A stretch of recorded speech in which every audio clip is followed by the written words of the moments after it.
Sud Radio, les vraies voix qui font bouger la France, 19h-20h, les vraies voix citoyennes, Aurélie Gros, Stéphane Pellet.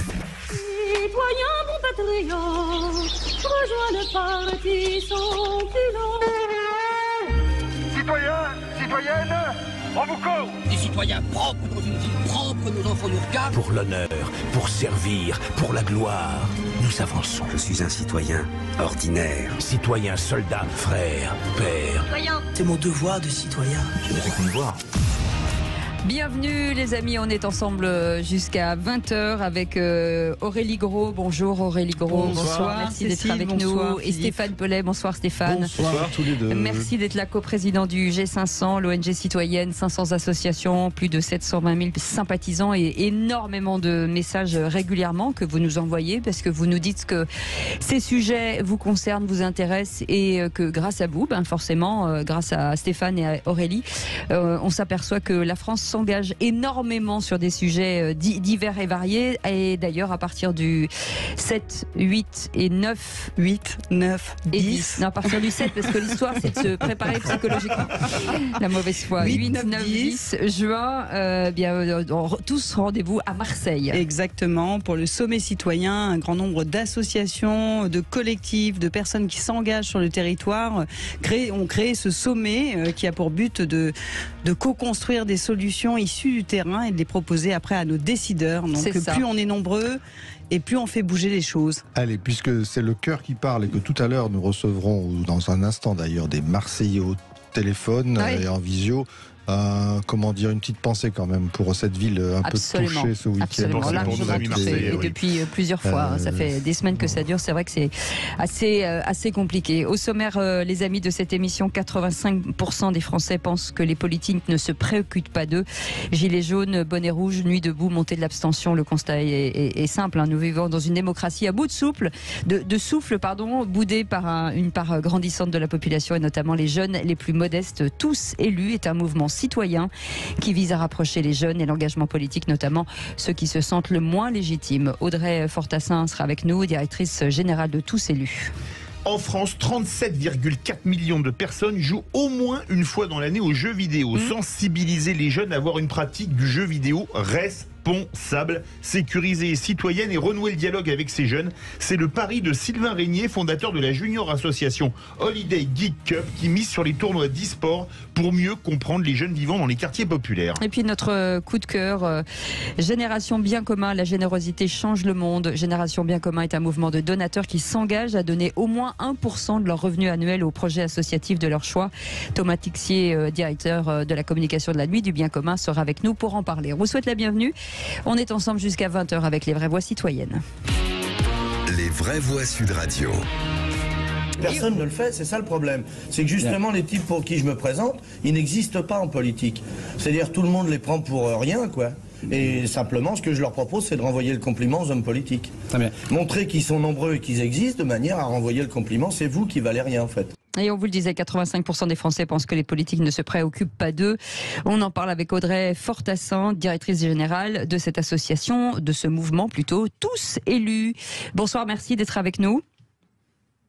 Bonsoir, merci. Bienvenue sur Sud Radio, une association que vous voulez porter, Stéphane Pellet. Oui, et d'abord un petit coucou à notre cher Coluche qui s'exprimait il y a quelques secondes. Qui manque beaucoup d'ailleurs. Sur tous ces sujets, sans tomber forcément donc dans cet extrême finalement de notre humoriste préféré. Audrey, donc avec Tous élus, vous avez lancé un mouvement à partisans, participatif, inclusif. Vous avez vu le jour en 2018, ça n'est pas si loin, et pourtant vous avez déjà sensibilisé 500 000 citoyens sur le sujet de la démocratie. On aimerait bien que déjà vous nous traciez un premier constat. Comment ça va la démocratie ? Vaste question. Merci beaucoup pour l'invitation. On ne va pas avoir assez d'une heure, je pense, pour parler de ce sujet, mais on va essayer de se recentrer. Donc, en gros, l'association s'est lancée dans un contexte d'abstention très fort, notamment sur les publics jeunes, avec constat d'abstention massif aux législatives. Donc, c'est en 2017, en gros, que l'association commence à naître dans le cœur et dans l'esprit d'un groupe de personnes. Donc, je ne suis pas la personne qui suit à l'initiative de cette, évidemment, superbe aventure seule. Et je la porte aujourd'hui avec évidemment beaucoup d'autres bénévoles et de partenaires. Et donc effectivement un constat qu'une démocratie à bout de souffle, une fatigue en fait, tout simplement démocratique, une perte de confiance, une défiance qui va un peu dans le sens, j'ai l'impression, du constat que l'ensemble de la société civile et de nombreuses organisations font aujourd'hui. Et donc au final, nous, une envie de porter des solutions qui vont dans le sens de porter la démocratie, la participation pour chacun, pour chacune. On pense que chacun en fait a le droit d'être en charge de son avenir, de pouvoir prendre des décisions pour son avenir. Et nous, ce qu'on rêve finalement, c'est d'une société où toutes les personnes, quelles que soient leurs idées politiques, leurs revenus, leur sexe, leur âge, sont représentées dans le système politique.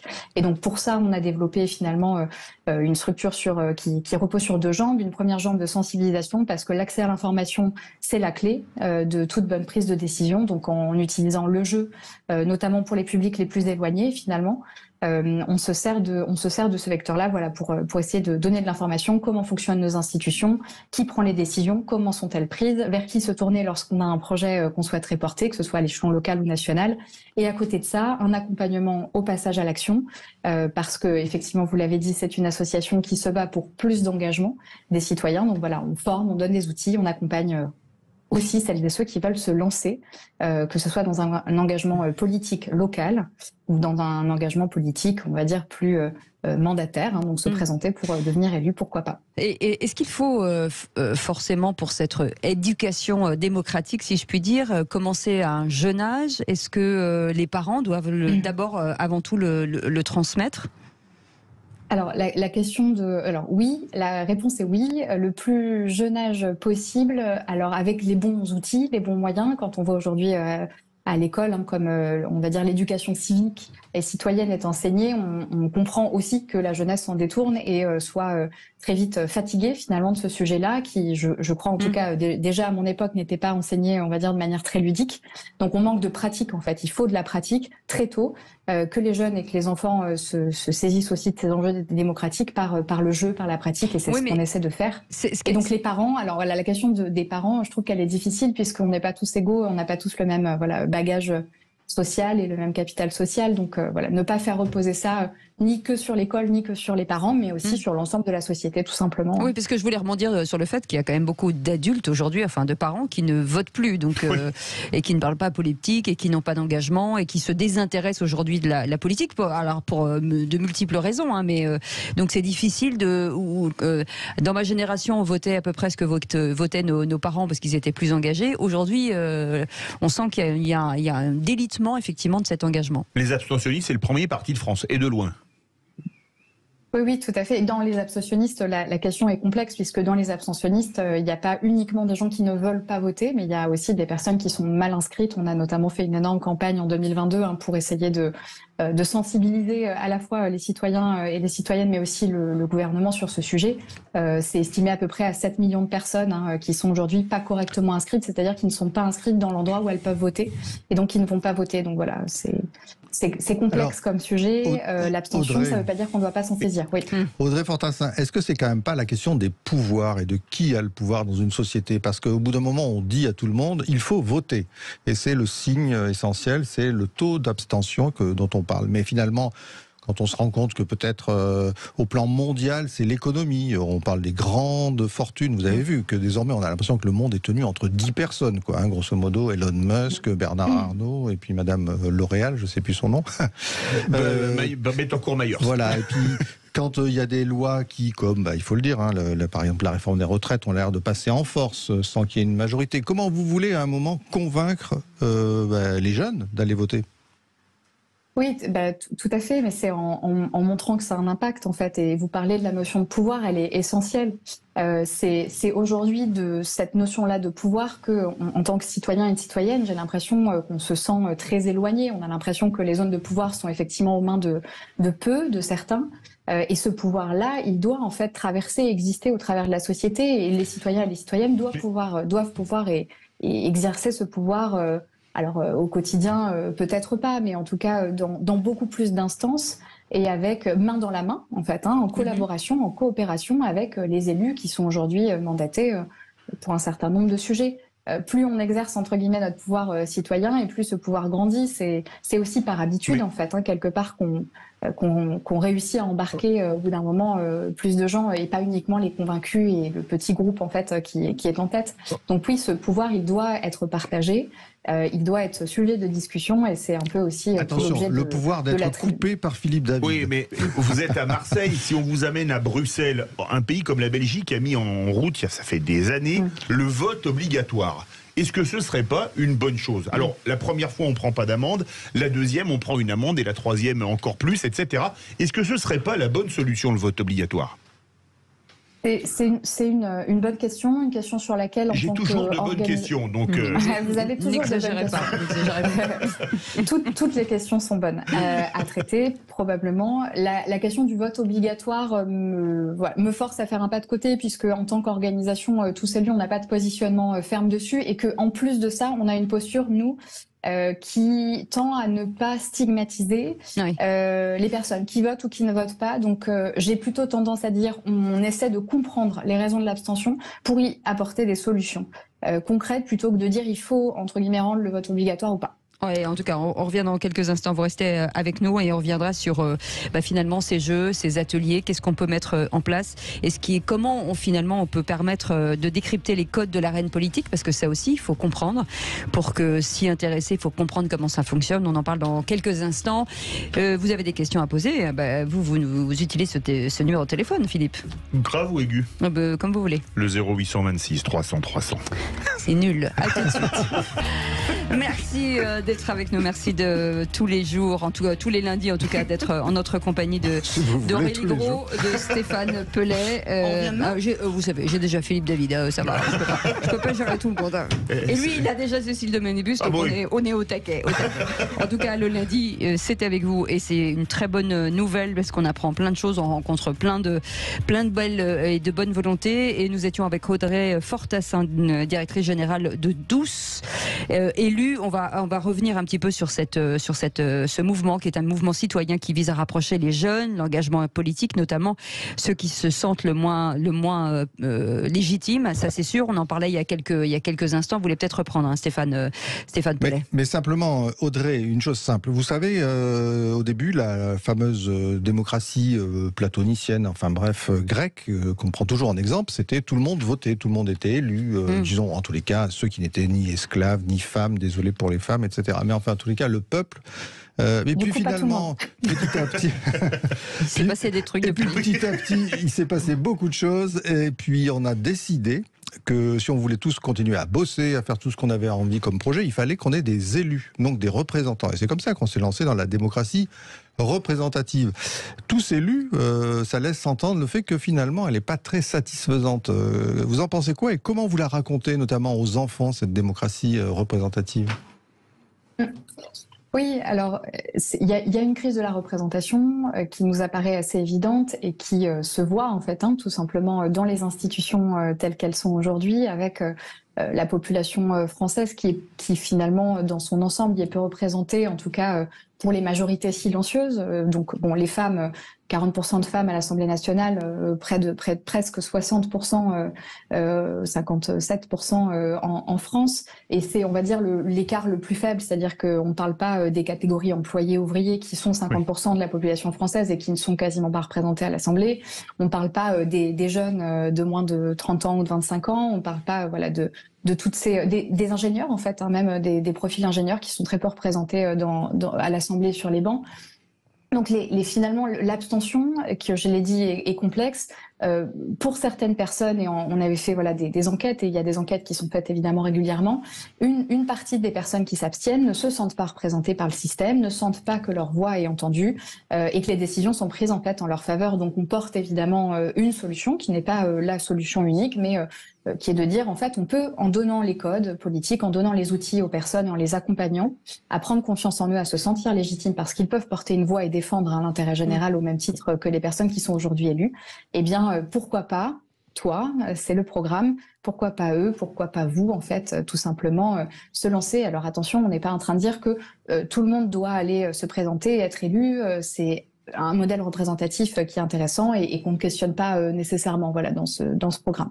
Est-ce que ce qu'on voit aujourd'hui de l'actualité politique, ce qui n'était pas le cas avant, aujourd'hui toutes les chaînes de télé montrent le travail du gouvernement, le travail du Parlement, est-ce que ça participe aussi, parce que on a découvert, il y a peut-être des gens qui ont découvert le 49.3 il y a quelques années, l'article 10, le Conseil constitutionnel, on voit aujourd'hui que finalement l'outil politique est quand même à la télévision et dans les radios tous les jours. Est-ce que ça peut aussi participer au fait que on ne soit pas complètement exclu de cette politique et de la démocratie, de dire on apprend comment fonctionne l'outil législatif, et peut-être que ça va permettre à une jeune génération de renouer avec la politique.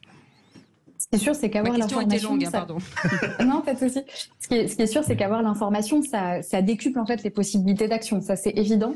Il y a quelque chose d'hyper important que vous dites quand vous dites ça, qui est dit en filigrane, c'est qu'en fait, le rôle des médias, le pouvoir des médias dans l'information et dans l'accès à l'information est en fait primordial. Donc, effectivement, si on parle pas d'un sujet, si on n'en parle pas à la télé, si on n'en parle pas dans les médias, si on n'en parle pas, on ne fait pas de la vulgarisation de ces sujets, puisque aujourd'hui, malheureusement, je trouve que les politiques et puis les partis le font peu.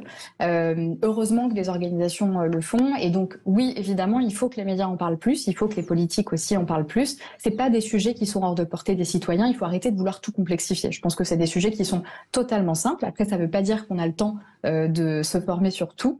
Mais voilà, les rudiments, les bases doivent être connus et appropriés par tous et par toutes. Tous et toutes. Absolument. Voilà. Et par le jeu, et ça c'est pour, j'imagine, une jeune génération, de travailler sur des ateliers par le jeu, comment ça se met en place ? Oui, on a alors donc nous on a une approche effectivement par le jeu pour les publics jeunes et moins jeunes. On travaille aussi avec le milieu carcéral pour information et puis les centres sociaux, les collectivités qui viennent vers nous beaucoup parce qu'elles sont nombreuses à vouloir collaborer, à vouloir travailler avec les citoyens main dans la main sur des projets locaux ou à envergure territoriale de collectivités. Le jeu, c'est un moyen utile, entre guillemets, pour transmettre de l'information. Et puis, c'est un moyen aussi qui permet de mettre à distance, finalement, le sujet politique, qui amène beaucoup de rejet, en fait, aujourd'hui, notamment chez les jeunes. Mais voilà, souvent, le sujet politique, c'est un peu « Ah non, ça m'intéresse pas, la politique », ou « De toute façon, moi, je connais rien en politique ». Alors qu'en fait, tout est politique. Et ça, c'est vraiment le discours de l'association. Tout est politique. Tout est politique. Non, une question. Quand vous parlez, par exemple, de la formation... Ah, vous avez terminé. Vous n'aviez pas fini, je crois que vous aviez fini, pardon. J'avais fini le premier point. Alors, le fait le deuxième, pardon. Non, mais peut-être en deux mots, le jeu qu'on utilise, qui est un jeu de rôle, permet une immersion en fait dans un monde parallèle. On est dans l'espace et en fait on fait une fausse campagne politique et donc on se met dans le rôle finalement d'un politicien et on y prend goût en fait finalement et on se rend compte que c'est pas si compliqué de prendre la parole, d'argumenter, de défendre une opinion et donc de se positionner, d'être acteur, de s'engager. Et donc c'est le premier pas et la première porte ouverte vers ensuite l'engagement plus général. Mais Audrey Fortassin, théoriquement, je dis bien théoriquement, l'instruction civique c'est à l'école. Est-ce que quelque part votre association, Tous Élus, c'est pas un peu la séance de rattrapage de ce qui n'a pas été fait à l'école ? Alors c'est pas à moi de donner des notes. On n'est pas à l'école, mais en revanche, on est évidemment, si on n'est pas un remplacement, on est en tout cas complémentaire de ce qui se fait aujourd'hui à l'école, qui est peut-être un peu plus théorique. Ce qui est sûr, c'est qu'on milite pour la pratique. Donc, je crois qu'on n'est pas les seuls du tout à faire de la pratique et qu'il y a aussi de plus en plus de professeurs et de personnes qui ont envie de mettre en place des outils pédagogiques intéressants pour les jeunes. Oui. Stéphane Pellet. Moi, je voulais vous demander, finalement, on dit que beaucoup de gens s'abstiennent, mais par contre, il est sorti une enquête très très récente, 8 Français sur 10 souhaitent participer au changement des règles du jeu politique. Et en plus, c'est pas un scoop, mais à Marseille, pour le sommet citoyen, le 9 juin, un des débats portera sur la réforme des institutions et le thème sera « Peut-on faire sans les citoyens ?» Comment ça se passe d'après vous ? Comment on peut faire pour qu'on les attire et que finalement ils prennent la parole sur ce sujet ? Alors, les citoyens, vous l'avez dit, cette enquête qui a été sortie là il y a quelques semaines est très parlante. Les citoyens et citoyennes ont envie de participer. Il est évident que la réforme des institutions ou que le questionnement autour du fonctionnement de nos institutions, qui reviendrait à dire en fait, si on veut réparer un truc qui fonctionne pas, qu'est-ce qu'on prend comme outil ? La question des outils, avant de se demander quel est le diagnostic, il faut prendre les choses dans le bon sens. Donc c'est sûr, c'est qu'il faut se poser la question ensemble. Monsieur Macron parlait de souveraineté populaire. C'est important effectivement que les citoyens y soient associés. Et donc, avec d'autres organisations, une lettre ouverte est parue et vous en avez, je crois, déjà parlé au président de la République en incitant fortement à associer les citoyens à cette refonte des institutions. Nous en sommes persuadés, voilà, et en tant que évidemment que tous élus, nous portons aussi bien sûr cette volonté. Parce que réécrire les règles en fait ensemble, ça les rendra légitimes aux yeux de ces personnes qui se sentent probablement très éloignées du système politique actuel. En tout cas, je vous incite à aller voir sur leur site internet, Tous élus, le mouvement citoyen qui vise à rapprocher les jeunes et les moins jeunes de l'engagement politique. Avec Audrey Fortassin, merci d'avoir été avec nous ce soir, directrice générale de ce mouvement citoyen Tous élus. Et dans un instant, nous sommes 37,4 millions à avoir joué au moins une fois dans l'année un jeu vidéo. Voilà, on va en parler, mais ce jeu vidéo, ce qui est important, c'est de comprendre que il faut pas non plus être totalement dedans. C'est-à-dire que un petit peu de détox ne ferait pas de mal. Holidays Geek Cup qui mise sur des tournois d'e-sport pour mieux comprendre ces jeunes qui vivent dans les quartiers populaires et les aider. Et c'est par le prisme du jeu aussi qu'on va en parler dans quelques instants. Vous restez avec nous, on est ensemble jusqu'à 20h avec nos amis du G500, Stéphane Pellet, Aurélie Gros et avec Philippe David. À tout de suite. Voilà. Et ils sont avec nous, Stéphane Pellet, Aurélie Gros, le G500, tous les lundis pour nous parler de générosité, d'engagement, de citoyenneté et de sujets qui vous concernent forcément, puisque l'intérêt d'une association, c'est d'ouvrir le champ des possibles. Et nous allons parler de ces 37,4 millions de personnes qui jouent au moins une fois dans l'année aux jeux vidéo. Oui, vous qui nous écoutez, vous en faites certainement partie. Sensibiliser les jeunes et avoir une pratique du jeu vidéo responsable, sécurisée et citoyenne et renouer le dialogue avec ces jeunes. C'est le pari de Sylvain Régnier qui est avec nous. Bonsoir, merci d'être avec nous ce soir, fondateur de la junior association Holidays Geek Cup. Et on en parle avec vous, Aurélie Gros. Oui, bonsoir Sylvain. Et effectivement, Sylvain est une personne exceptionnelle. On parlait des jeunes, notamment en politique. Vous vous intéressez à la politique, Sylvain ? Vous venez d'avoir 18 ans. Je viens d'avoir 18 ans. Donc vous allez voter aux prochaines élections ? Normalement, oui. Normalement. Ah oui, moi normalement. Je compte donc vous allez rejoindre Tous élus, ils vont vous expliquer et vous inviter à aller peser sur le débat public. Vous allez faire un Tous élus en jeu vidéo, ça va être très bien. Exactement. Non, mais ce qui est extraordinaire chez Sylvain, c'est qu'il a commencé son aventure, il avait 14 ans. 14 ans, c'est être citoyen. 14 ans, c'est de l'engagement. Il s'est concentré sur effectivement le jeu vidéo, son univers. Et moi, j'aimerais que cette formidable aventure, vous nous la racontiez. Comment vous êtes investi ? Qu'est-ce que c'est le déclic ? Pourquoi 14 ans ? Pourquoi 14 ans ? Vous me perturbez là. Nous, on se sent vieux, on se sent démodé. Et je pense qu'avec vous, on va aller encore plus loin avec le G500. Vous parlez pour ceux qui sont vieux et démodés. Hein. Oui, toi, t'es... Non, mais voilà, racontez-nous un petit peu quel est votre engagement, comment c'est venu, pourquoi, parce que c'est exceptionnel à 14 ans. Pas de souci. Du coup, aujourd'hui, donc je suis président et fondateur du coup de Holiday Geek Cup, donc la junior association et aussi association la 901. Donc on a les deux statuts. Comment a eu le déclic en fait, pour raconter un petit peu ma vie, à l'âge de 11-12 ans, j'étais placé donc en famille d'accueil et en foyer. C'était très compliqué pour moi. J'étais très créatif quand j'étais jeune. J'avais créé un petit jeu vidéo. J'avais créé aussi un journal. Donc j'étais assez créatif. Et en fait, pendant ces 2 ans, cette créativité n'a pas pu j'ai pas pu la travailler et on m'a bloqué dans ma liberté. Et quand je suis sorti, j'étais un peu voué à ne plus rien faire, à suivre tout le monde, rentrer dans les codes. Et j'avais envie de faire un truc d'exceptionnel. Je voulais marquer les esprits, montrer que même quand on vient de très loin, on peut faire des choses grands. Et au début, je me suis dit oui, je veux créer quelque chose. Donc au début, j'ai commencé avec YouTube. Donc j'avais une chaîne YouTube qui avait pas mal marché, 14 000 abonnés, je crois, en 2-3 ans. Qui parlait de quoi ? Du jeu vidéo, donc voilà, on jouait avec les abonnés au soir, etc. On faisait gagner des cadeaux, donc c'était des trucs sympas avec d'autres youtubeurs, on faisait des collaborations, ça marchait pas mal. Puis après, j'ai voulu me concentrer même sur un projet, donc celle de Holiday Geek Cup, donc la junior association que j'ai créée à 14 ans. J'ai voulu au début créer cette association pour créer des événements, parce que au moment où j'étais placé, je suivais la PJW en direct et je la regardais, je me suis dit je veux vraiment y aller, j'ai envie d'y aller. Qu'on explique aux auditeurs ce que ça veut dire. La PJW, c'est la Paris Games Week, l'événement en France de jeux vidéo vidéo que tous les gamers attendent chaque année, qui est en octobre. C'est la grand-messe des joueurs. C'est ça, ils attendent ça avec impatience tous les ans, qui a été annulé pendant le Covid, mais qui a repris cette année en 2022, donc pour 2023 encore une édition. Et donc du coup, je l'avais regardé et j'avais envie d'être là, mais je pouvais pas. Juste, je ne pouvais pas. Et je me suis dit, mais je veux répondre à cette problématique. Est-ce que ce que j'ai vécu, j'ai envie de le résoudre à d'autres jeunes qui, eux, pouvaient être dans la même situation que moi. Donc au début, c'était dans cette optique-là que j'ai créé Holiday Geek Up. Donc le but d'être plus proche des habitants, de faire des événements plus petits, mais plus proches, dans des mairies, dans des villes, dans des villages. Au début, la MSA, la Mutualité Sociale Agricole, nous a soutenus, donc avec 500 €. Faut également aussi savoir qu'une junior association, c'est très compliqué à développer. On n'a pas de numéro SIRET. À la banque, quand vous avez 13 ans, 14 ans et que vous arrivez à la banque pour ouvrir un compte, on vous regarde bizarre. Bonjour mon petit bonhomme. Vous êtes trompé, c'est à côté la pizzeria. Non, je viens ouvrir un compte bancaire. Je vais utiliser une carte bleue, un chéquier. Donc, Et là, celui qui vous accompagne garde sa Rolls et ça s'arrange très vite. Oui, parce que le principe aussi d'organiser ces manifestations, c'est d'être au plus proche, c'est-à-dire se faire rencontrer les joueurs ensemble, parce qu'on parle souvent de la solitude face aux jeux vidéo. Il y a des adultes qui ont des craintes face à ces jeux vidéo, et vous essayez des a priori, tout à fait, qui vous essayez de réconcilier tout ça. Donc c'est ça. Là aujourd'hui, on imagine un jeune, entre 13 et 17 ans, qui a avec plein de boutons, qui joue derrière sa console, qui bouge pas. Moi, j'essaie de dire. Il y en a. Oui.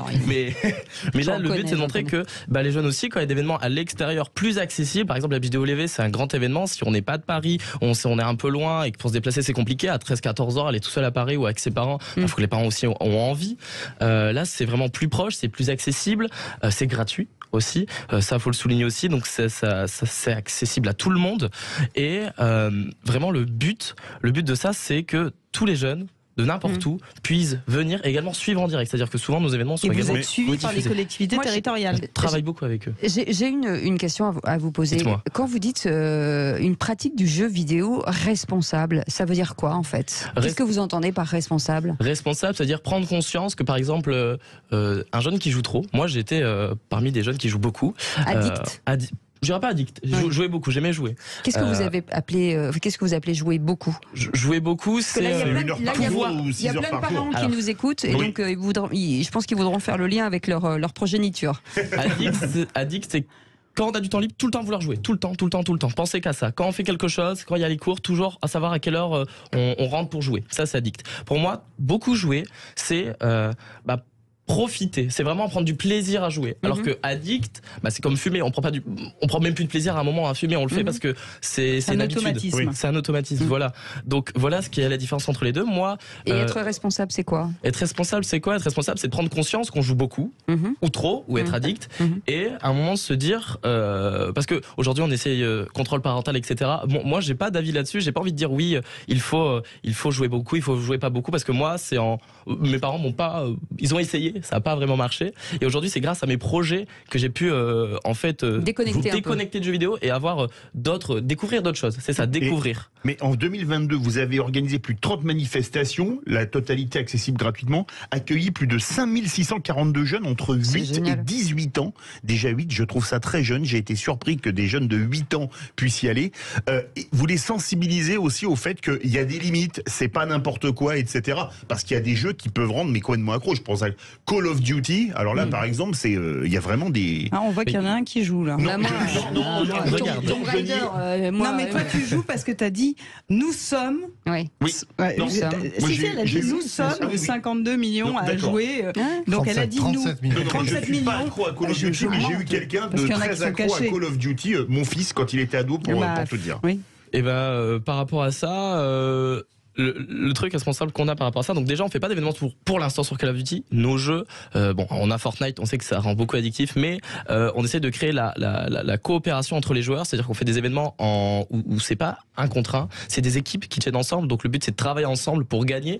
Vous pouvez voir même sur Instagram, on a des photos où les joueurs quand ils gagnent ils se font des câlins. Voilà, c'est bien. C'est vraiment de montrer que c'est convivial aussi des événements. Et qu'il y a de l'humain derrière. C'est ça, c'est de l'humain. C'est ce que je voulais dire. C'est ce que je voulais évoquer avec vous justement sur la partie humaine, de dire que de l'humain, de dire qu'on est dans sa chambre. Et c'est vrai qu'on a énormément de geeks, de jeunes filles ou garçons, hein, qui restent chez eux pendant des heures et des heures et des heures, qui ne sortent plus, qui ne voient personne.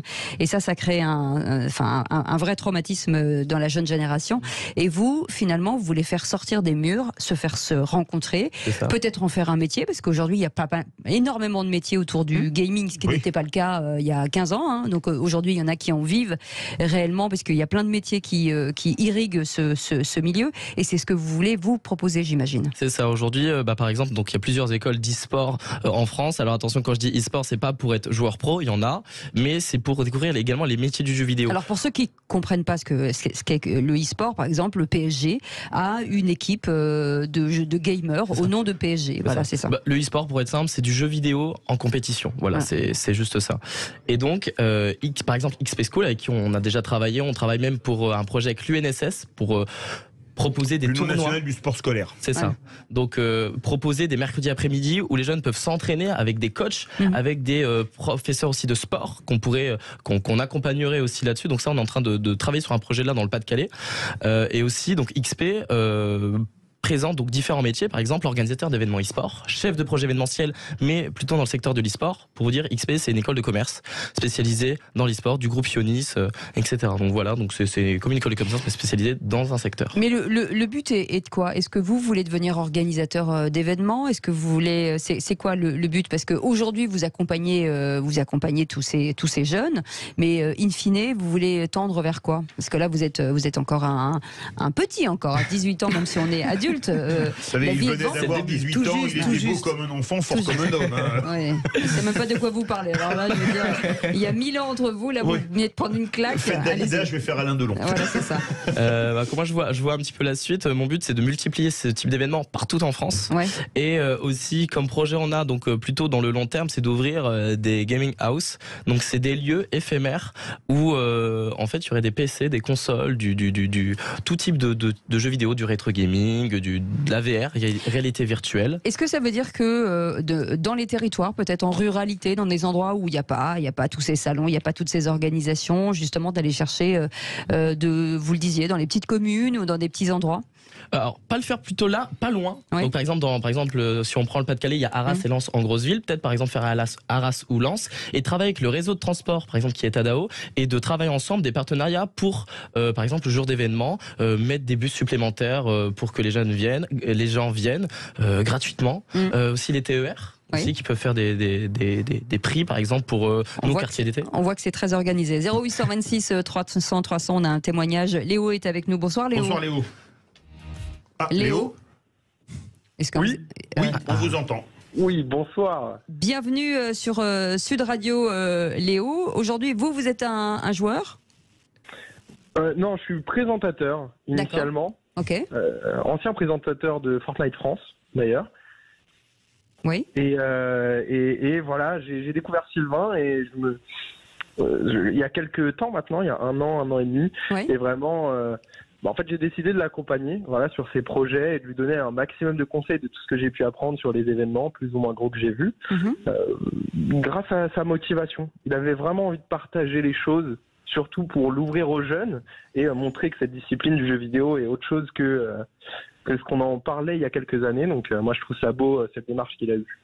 Est-ce que on en parlait tout à l'heure, le fait de rompre peut-être la solitude de certains joueurs, le travail de Sylvain va peut-être permettre s'ouvrir vers la vraie vie en fait aussi?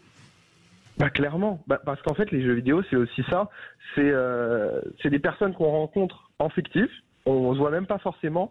Et quand par exemple on allait en compétition sur des compétitions françaises ou européennes, en fait on arrive et on est des gens tous totalement différents. On s'est entendu uniquement sur le feeling. Mais en fait quand on voit les personnes, c'est nos amis comme si on les avait vus tous les jours de notre vie.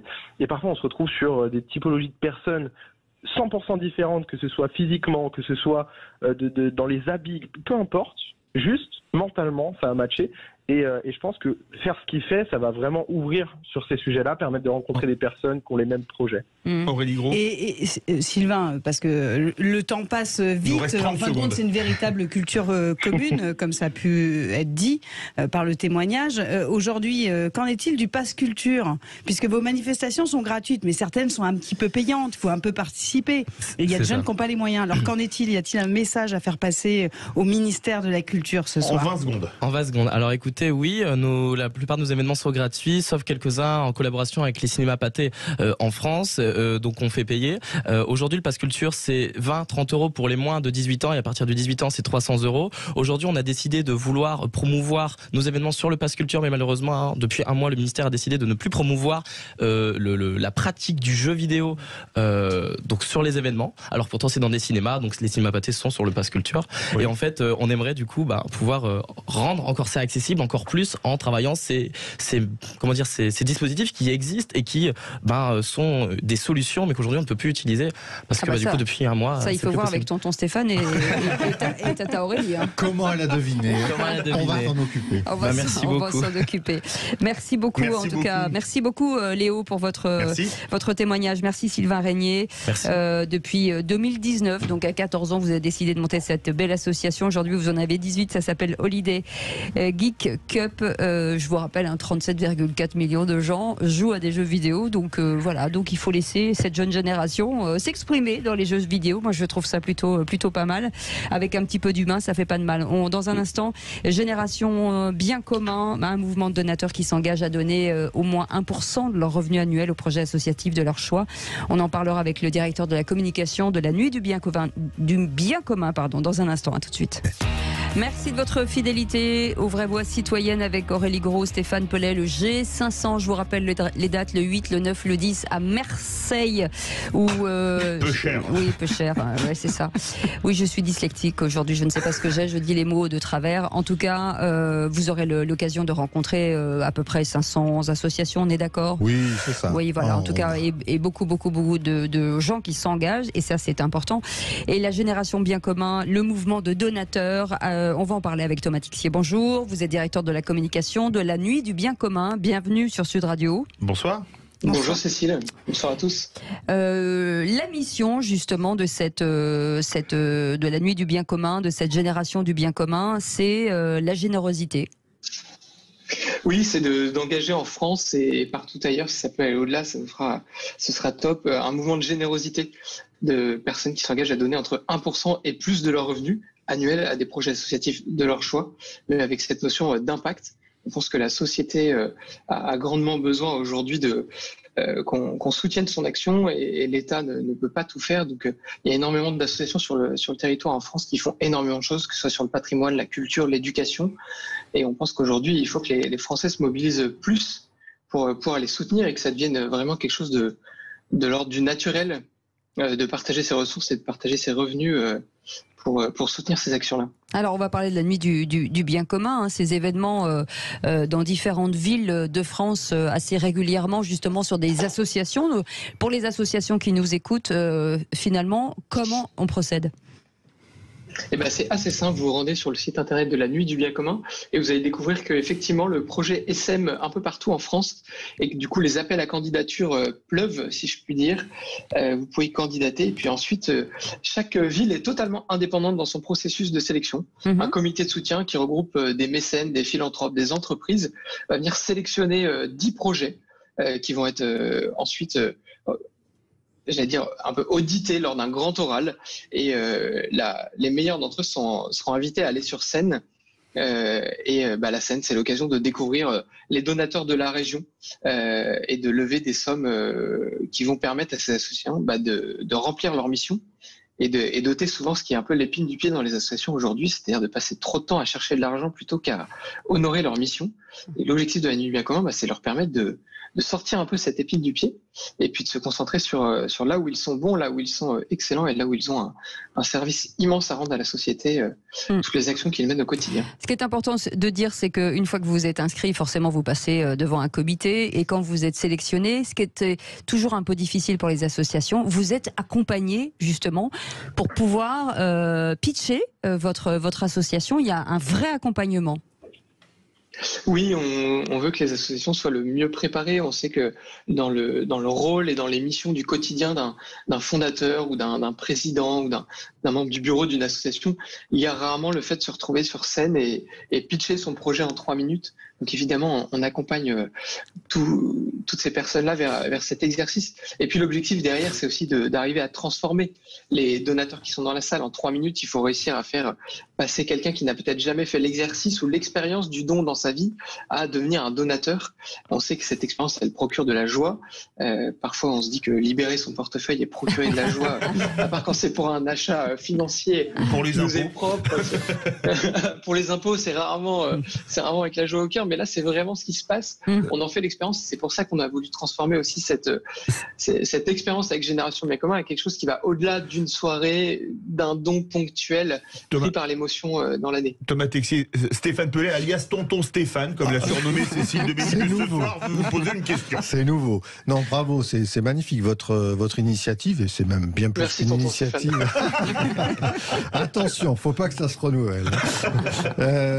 C'est un peu un système à l'anglaise. Vous savez, là, par exemple, en Angleterre, les musées sont gratuits et on peut donner ce qu'on veut. Et en fait, ils se retrouvent avec des budgets très importants parce que finalement, les gens qui passent, en fonction de la qualité de l'exposition, donnent ce qu'ils veulent.